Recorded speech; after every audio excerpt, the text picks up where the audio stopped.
behind a memory. Some leave stories we can tell, but some leave a trail of faith that leads from earth to heaven well.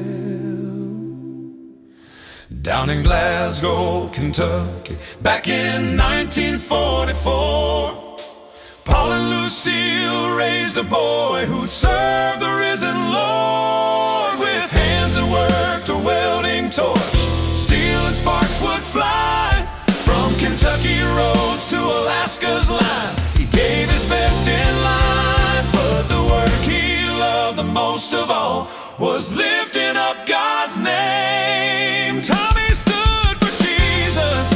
He wasn't ashamed to say that the Lord had changed his life and washed his sins away. From the welding torch to the church house pew, his heart to God stayed true, and heaven gained a faithful man when the Lord called Tommy through. He cheered those Wildcats on game night, bleeding Kentucky blue. But the word of God meant even more than any game could do.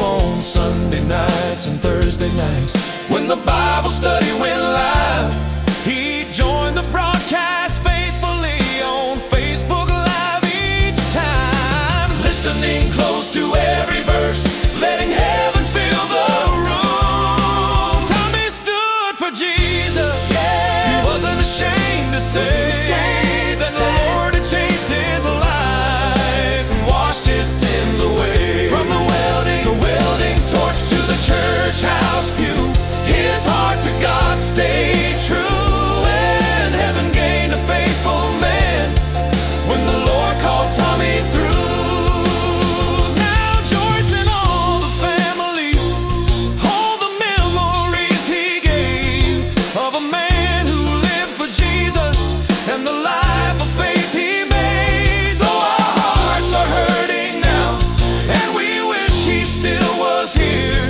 there's rejoicing up in glory for a saint who finished clear. Tommy stood for Jesus, and his race on earth is run. He laid down every burden and received his crown well won.